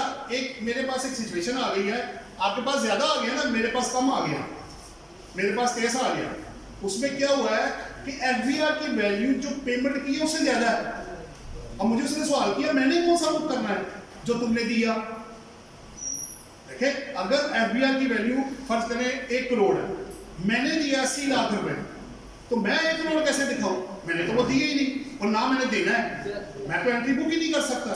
सो इट मींस कि आपने एक्चुअली जो ट्रांजैक्शन करनी है एग्रीमेंट टू सेल में, वही वाली प्रिवेल करेगी, प्रोवाइडेड एक और चीज है, अगर कल को एफबीआर को ये पता लग गया कि आपने जो फेयर मार्केट वैल्यू है उस वैल्यू से कम पे आपने परचेज किया है, तो वो डिफरेंस आपकी इनकम बना के आपको टैक्स लगा सकते हैं। ये मैं आपको बताता चलूं, मसलन प्रॉपर्टी 1.5 करोड़ की है, मैं उसको मिलकर 1 करोड़ की कर देता हूँ, और एफबीआर का रेट 80 लाख है, कल को पता लग गया भाई ये तो 50 लाख रुपए बीच में से गायब हुआ है, तो वो 50 लाख जो आपने शो नहीं किया या उस पार्टी ने एग्री नहीं किया आपके साथ, वो कल को डीम्ड इनकम बना के 111 में आपको टैक्स लग सकता है। सो इट मीन्स कि वो रियली होनी चाहिए, अब वो चाहे कम है या उससे ज्यादा है, आपकी बुक्स में उसी ने प्रिवेल करना है। हाँ, एफबीआर का जो वो अपनी जगह पे पोस्ट पे करना है जी। और आसिफ एक और मैं पहले ना 236 सेट डब्ल्यू था जो परमिट करता था कि दोनों का फर्क 3% देके वाइड कर दे, वो अब खत्म हो चुका है, that is no more applicable जी। नाम तो सॉरी मेरा नाम है सर। मेरा क्वेश्चन ये था कि बैंक स्टेटमेंट जो हम अपडेट करते हैं 181 के अंदर, वो उसमें कंपल्सरी है कि या जब हम रिटर्न फाइल करते हुए बैंक वेल्थ स्टेटमेंट के अंदर जो बैंक वाली टैब है उसमें आईपीएल नंबर के साथ उधर अपडेट करते हैं? नहीं, आप पहले तो दो चीजें आपने मिक्स कर दी। वो अपडेट मांग रहा है बिजनेस बैंक अकाउंट, उसका बैच के साथ ताल्लुक ही कोई नहीं है, वो बैलेंस शीट में आता है इंडिविजुअल बेसिस पे। इंडिविजुअल में भी अगर आप बिजनेस कर रहे हैं तो आपका जो बिजनेस अकाउंट है वो बैलेंस शीट में जाएगा, ठीक है, उसको अपडेट करना है आपने, वहां उधर डालना है आप 181 में। अभी तो वो प्रोफाइल नहीं चल रहा है, साथ साथ दोनों तरफ डाल दें, लेकिन 181 में जरूर डाल दें, प्रोफाइल वाले में डाले या ना डाले 180, क्योंकि लीगली इस वक्त प्रिवेल 181 कर रहा है। अगर मैं सिर्फ प्रोफाइल कर दूं 181 को ना करूं तो मेरे लिए कल को पेनल्टी प्रोसीडिंग शुरू हो जाएगी कि जो करना चाहिए था वो आपने किया नहीं, और जो ऑब्सोलीट हो गया उसको आपने कर दिया है, तो एक तरह की वो लिटिगेशन शुरू हो जाएगी। सो जो कहा गया है, जिस तरह कहा गया है उसी तरह ही करना चाहिए, इस पे जजमेंट्स आई हुई है, एज इट इज ही जो कहा गया वही करें, बेहतर है। बाकी चीजें आप बाकी पर्सनल वाला वो वेब में जरूर रिपोर्ट कर, आल्दो कि वो इसमें रिक्वायर्ड नहीं है, लेकिन अगर कल को वो पकड़ा गया तो 111 तो उसको भी लग सकता है, बात तो फिर उधर ही आ गई जी। जनाब नेक्स्ट जी। ऐसा कि जो आपने नॉन रेजिडेंट पर्सन के लिए एक रिटर्न अलग दिया, उसके ऊपर जो हमने स्पेसिफाई किया, अगर उसको हम खोलते हैं तो उसके अंदर से वेल्थ स्टेटमेंट दी हुई है उसमें, तो मैंने रिसेंटली फाइल की है, तो क्या कहते हैं आप रिकमेंड करते हैं अगर उसको हम नहीं देखिए, अगर वो आपकी सोर्सेज ऑफ इनकम को कवर करता है तो देखिए रिटर्न क्या है, एक फॉर्म है, जो एप्लीकेबल फॉर्म है वो मैंने देना है। मेरी इनकम अगर कवर्ड होती है और लॉ के मुताबिक रिटर्न है तो कोई फर्क नहीं पड़ता उससे, क्या वो मेरी रिक्वायरमेंट पूरी करेगा। सवाल तो ये ना हो कि बीच में कोई चीज कम हो जाए तो फिर आप क्या करेंगे।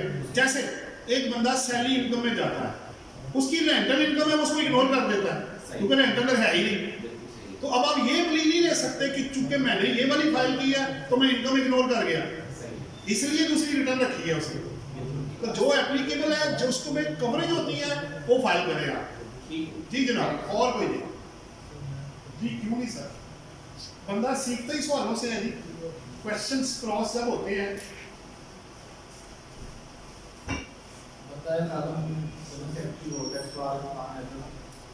मेरे क्वेश्चन जो होंगे वो बेसिकली आप सबके भी दिनों में होंगे, उम्मीद करता हूँ कि आपस में इसको कंसोलिडेट करने में। ये मैंने एक रिटर्न अभी ऊपर करवाई है, ये आप नजर आ रही है स्क्रीन के ऊपर। मैं सबसे पहले मेरी नॉर्मल व्हाट्सअप इस पर थोड़ी सी रोशनी डालें। मैंने लास्ट टाइम कुछ क्लाइंट्स की इस तरह रिटर्न फाइल की थी, मैं बड़े कंफर्टेबल जोन दे रहा हूँ क्योंकि इसका ऑडिट नहीं है, इस रिटर्न का ऑडिट नहीं है, इसमें वेल्थ स्टेटमेंट बहुत शॉर्ट है, सेल परचेज डेटा बहुत शॉर्ट है। आप ये रिटर्न के ऊपर लिखा हुआ है ये अप टू 50 मिलियन तक, 50 मिलियन तक, मेरा ख्याल है सेल्स टैक्स से 20 तो मिनट भी आता होगी, मेरा ख्याल है, कंफर्मेशन नहीं है क्योंकि ये टर्नओवर टैक्स प्लेस जा रही है। जब इसका ऑडिट नहीं होगा तो पता चल रहा है इसमें मैं बड़ा बता रहा हूँ सब इस रिटर्न के हवाले। देखिए ना, दो बातें। पहली बात तो ये है, इसको सबसे पहले एसएमई के कॉन्टेक्स्ट लेवल में चलता है। ये ऐसा मैं जो रिटर्न कर रहा है वो इसमें नहीं, अभी तो आई नहीं ना वो अभी नहीं नहीं, मैं कुछ और कह रहा हूँ।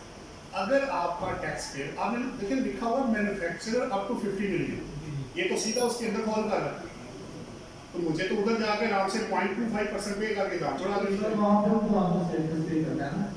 नहीं एक मिनट, आप नहीं एक मिनट, मेरा क्वेश्चन रिगार्डिंग इनकम टैक्स के हवाले से है कि अगर इनकम टैक्स में मैं ये रिटर्न फाइल करता हूँ बगैर कि मुझे रजिस्टर होना पड़ेगा सेल टैक्स में या नहीं नहीं? मेरा सवाल, मेरा आपसे काउंटर क्वेश्चन ये होगा, आपने ये प्ली लेके ये सोच के ये रिटर्न फाइल कर दी कि इस बंदे को सेल टैक्स में रजिस्ट्रेशन रिक्वायर्ड नहीं है, इसकी लीगल बैकिंग किधर है? मैं आपसे यही बात आपसे पूछना चाह रहा हूँ कि मुझे इस जो डाउटेड वाला मामला है, मुझे इनकम टैक्स में जब आप टर्नओवर टैक्स की रिटर्न दे देते हैं, अमूमन तौर पे जो मैं थोड़ी सी कुछ मुझे टैक्सेस देखी है उसमें सेल्स का नोटिस आपको नहीं आता। नहीं नोटिस, एक मिनट, दो चीजें। सर वो मैं रजिस्ट्रेशन के हवाले से बात कर रहा हूँ कि ये जो एसएमई वाली बात थी, पिछले लेक्चर में आपसे डिस्कशन हुई तो आपने कहा यार इसको सेल्स टैक्स से एमओटी नहीं मिलेगी। नहीं ऐसे मेरी ऐसे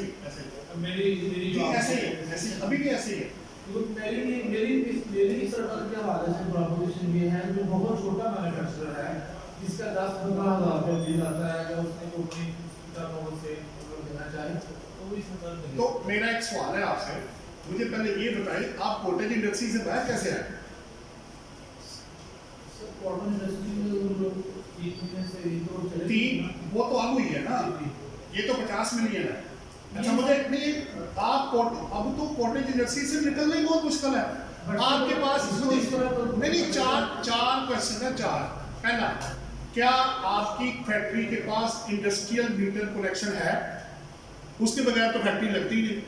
क्या वो रेजिडेंशियल एरिया में है तो रेजिडेंशियल एरिया में फैक्ट्री अलाउड नहीं है? क्या 10 से ज्यादा लेबर है आपके पास तो फैक्ट्री कौन सी है? 10 बंदों के साथ ठीक है करते होंगे लोग।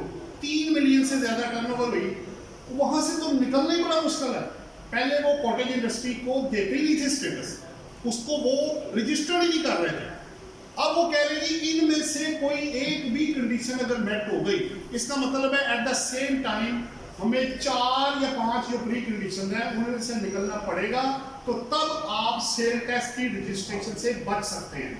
अदरवाइज एज ए मैन्युफैक्चरर इनमें से कोई एक भी कंडीशन मेट हो गई तो आपको रजिस्टर्ड होना with sale tax input output के वो लाजमी है। और ये 1-2 साल से हो गया। एक और बात सर, आपके शेयरिंग कर रहे हैं ना, इनकम टैक्स में जब तक लॉ आपको सेल टैक्स का लॉ ये परमिशन नहीं देता, जैसे इंडस्ट्री आई थी 2019 में, उसने क्लियर कट उसमें लिखा था कि जो बंदा इसके अंदर आएगा उसको किसी भी लॉ में कोई भी चीज उससे नहीं पूछी जाएगी, प्रोवाइडेड वो एक्टिंग ऑन गुड फेथ चीजें डिक्लेयर करते, चाहे वो आमला का कानून हो, एंटी मनी लॉन्ड्रिंग का, चाहे वो इनकम टैक्स हो, चाहे वो सेल टैक्स हो, कोई भी कानून हो, जब तक लॉ में एग्जम्पशन लिखी ना हो आप प्रज्यूम नहीं कर सकते। मुश्किल हो जाएगा आपके लिए, क्योंकि हमसे हर बंदा यही सवाल करता है आपने ये बात की, ये कहाँ से आया? ये तो आपकी सेल्फ मेड कहानी है, अब अपने पास से कहानियां बना लेते हैं, ये लिखा हुआ है और यही लिखा हुआ दिखाएं मुझे आप। मसलन मेडिकल अलाउंस है 10% ऑफ बेसिक सैलरी का एग्जेम्प्ट है, एक बात हो रही है, तो अगर मैं चैलेंज कर दूं भैया गलत कह रहे हैं, बताएं मुझे कहां से आया? तो 139 क्लॉज है सेकंड शेड्यूल पार्ट 1, वो निकाल के जब तक आप पढ़ के तसल्ली नहीं कर लेंगे एग्जम्पशन विल नो, और एग्जम्पशन में जजमेंट्स मैं आपको बताता चलूं फेवरिंग टू द डिपार्टमेंट, अगर आप कोई एग्जम्पशन ले लेते हैं विदाउट किसी लीगल बैकिंग के तो लॉ हमेशा फेवर किसको करेगा? डिपार्टमेंट को। क्यों करेगा? हर बंदा उठ के आ जाएगा जनाब मैं तो एग्जाम्प्ट हूं, मैंने तो नहीं टैक्स देना, मैंने मेरा बताइए। एग्जम्पशन के 3 प्रिंसिपल है। एग्जम्पशन पहले आप क्लेम करेंगे, फिर उसको फाइल करेंगे और फिर उसकी जस्टिफिकेशन देंगे कि वाकई आप उसके अंदर फॉल करते हैं, तब जाके एग्जम्पशन आपको मिलेंगे। सो प्रिजम्पशन और एग्जम्पशन में नहीं करना आपको, और इवन अदरवाइज कॉटेज इंडस्ट्री से बाहर नहीं आ रहे। और तीसरा पॉइंट कि इसमें कहीं ये छोटी सी रिटर्न फाइल करने का मतलब ये नहीं है कि आप सेल टैक्स से एग्जेम्प्ट हो गए, बाकी कोई और सर इसमें एक सोलूशन पेट्रोल के बारे में क्वेश्चन था। मैं गाड़ी लीज करवाता हूँ बैंक से, जो मेरी ड्यूल बस उसमें यूज हो सकती है मल्टीपर्पज के लिए, फैमिली के लिए भी है एज वेल एज बिजनेस के लिए। बहुत बड़ा। अब मैं उसकी जो इंस्टॉलमेंट है अगर वो मैं बिजनेस के पॉइंट ऑफ व्यू से देना चाहता हूँ तो मैं सुनाई वो मेरी 10 करोड़ की सुनाई के ऊपर टेस्ट करके मैंने अपना ट्रेडिंग लोन उठाया, क्या वो जो मैं आपसे ये पूछना चाह रहा हूँ, ये समझना चाह रहा हूँ कि अगर मैंने 2.5 या 3 लाख रुपये या 5 लाख रुपये साल में मैंने इंस्टॉलमेंट्स मिलती हैं उस गाड़ी की, तो वो मैं क्या अपने बिजनेस के लिए सजेस्ट करूँगा या पर्सनल इनकम पे बेस सजेस्ट करूँगा? उसमें इसी के साथ एक ये है, अगर वो मैं गाड़ी पर्सनल ले लेता हूँ तो फिर तो डेफिनेटली अंडरस्टूड है कि मैंने अपनी इनकम की डिटर्मिनेशन के बाद ही उसमें से अपने लायबिलिटी निकालनी है। और अगर मैं इसको बिजनेस में लेके जाऊँगा तो फिर क्या ये मेरे पैसे जो मैं उसकी वेल्थ मैनेजमेंट में जो मेरा बिजनेस कैपिटल है क्या उस तरफ लेके जाऊँगा? फिर मेरा टाइम थोड़ा सा वो इसमें ना दो चीज़ें, अगर आप ऑलरेडी ना एक रूल 4, 5, 6 अवेलेबल है, वो गाड़ियों के बारे में ये कहता है, वहीं से ये मीनिंग ड्राइव होगा दोनों का। अगर आपको गाड़ी एम्प्लॉयर देता है बिजनेस पर्पस के लिए तो आपकी इनकम में कुछ भी ऐड नहीं होगा, वो बिजनेस का एक्सपेंस बुक करे, जितनी ट्रैवलिंग रिपेयर सब होगी वो बुक कर लेगा। सवाल ये है कि बिजनेस में एक्सपेंस लाने के लिए चीज का बिजनेस के लिए यूज करना जरूरी है। इसकी एक बेस्ट एग्जांपल है, मैंने एक लोन लिया जिसके मैं 2 हिस्से करूंगा, इससे गाड़ी बड़ी क्लियर हो जाएगी।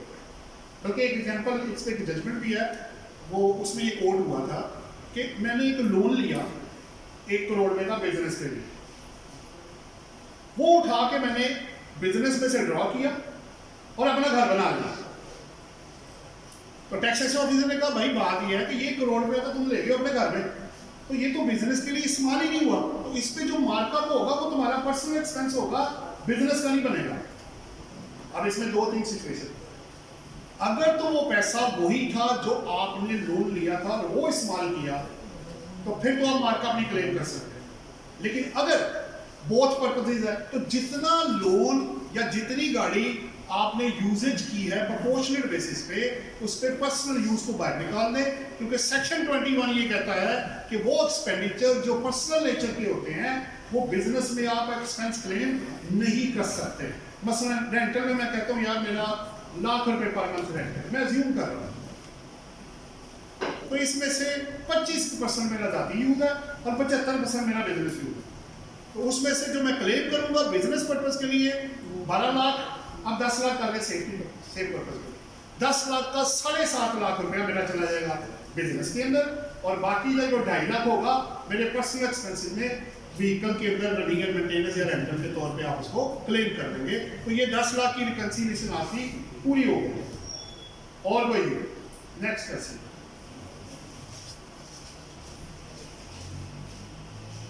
हाँ जी, फिर क्लोज करेंगे। नेक्स्ट मैं आपके लिए दे रहा हूँ कि इंशाल्लाह ताला कोशिश करेंगे आपको एओपी और कंपनी के बारे में नॉन सर्विस। अच्छा जी, वो सवाल करना चाह रहे हैं।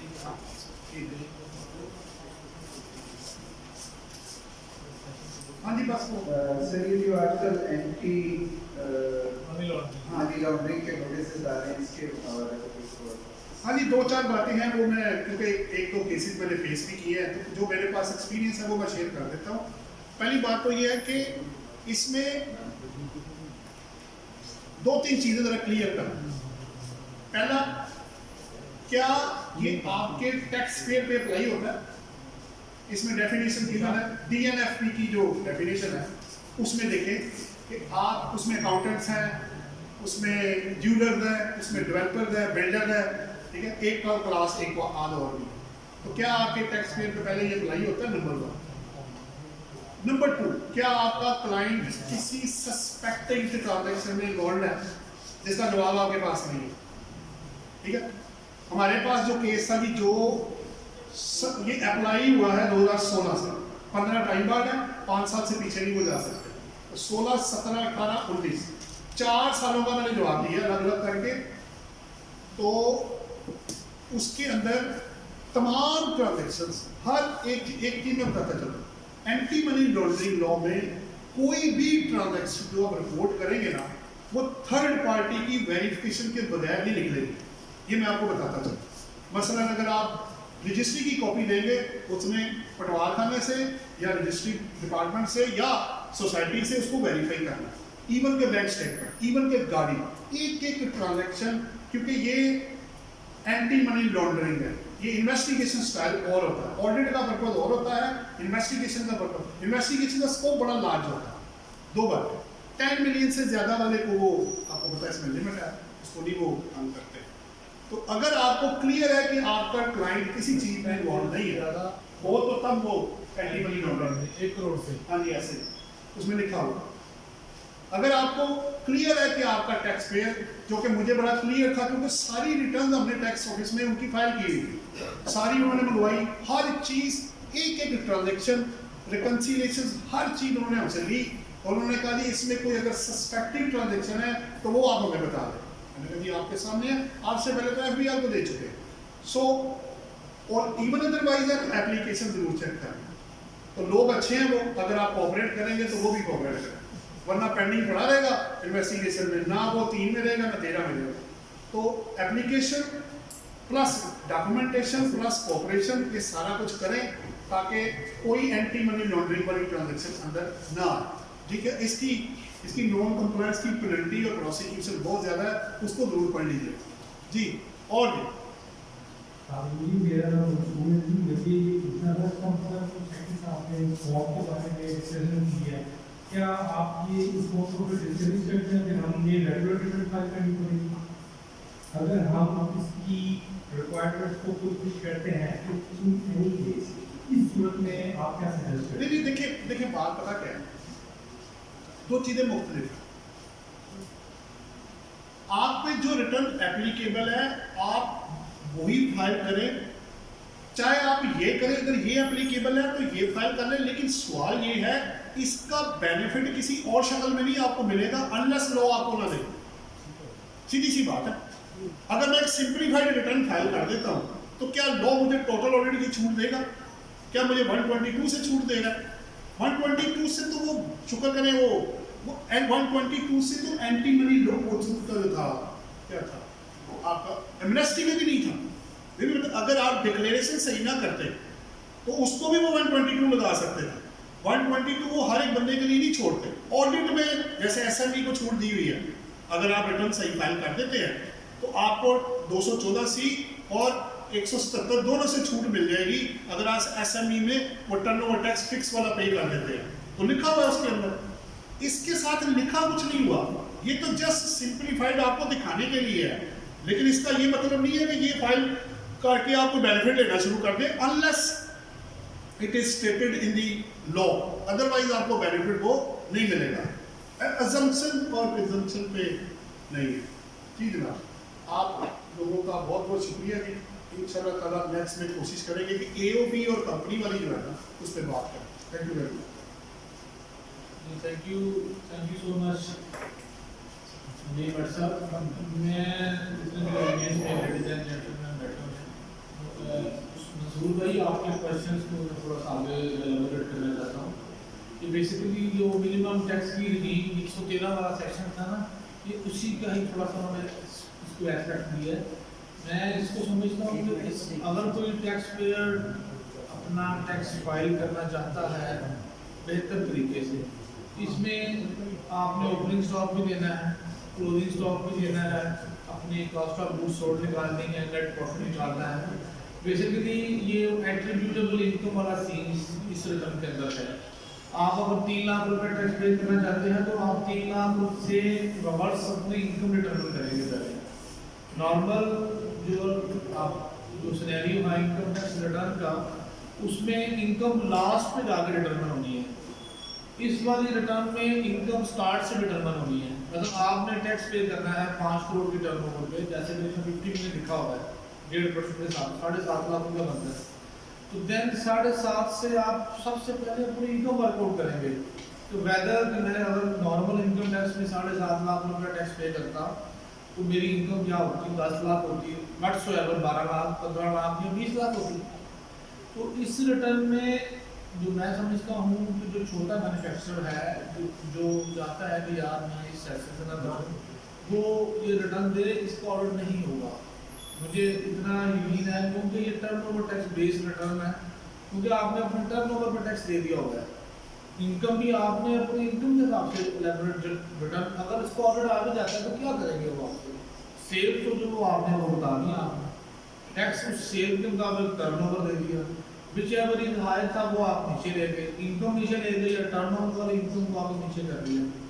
तो आप तमाम जितने भी यहाँ पे बैठे हैं मदद करानी है, आपका बहुत शुक्रिया। जिक्रुमान मिर्जा साहब हैं बड़े मसरूफ हैं टेलीफोन पे, तो अगर थोड़ा सा आज पहले आते तो हम उनके फायदे उनके तजर्बा है उससे मुस्तफीद जरूर होते, क्योंकि मैं सेशन को कंक्लूड कर चुका हूँ। तो सर मैं आपसे रिक्वेस्ट करता हूँ कि नेक्स्ट जो थर्सडे में सेशन हो उसमें इंडिविजुअल एओपीज की रिटर्न जो है, आपसे सब दोस्तों से ये गुजारिश है कि आप अपने ऑफिस में बैठ के वर्कआउट करें, जहाँ पे कोई प्रॉब्लम आप फेस करते हैं। मेरा नंबर भी आपके पास है, व्हाट्सएप भी है 724, आप कभी भी हमें कॉल करके पूरे सेशन में इसको मोर इंटरेक्टिव बनाएं अपने क्वेश्चंस के साथ। आपके क्वेश्चन से मुझे भी सीखने का मौका मिलेगा। व्हाट्सएप हमारे जो यहाँ पे एलटीबी के चेयरमैन हैं बड़ी मेहनत करते हैं, ये कोई आसान काम नहीं है जो व्हाट्सएप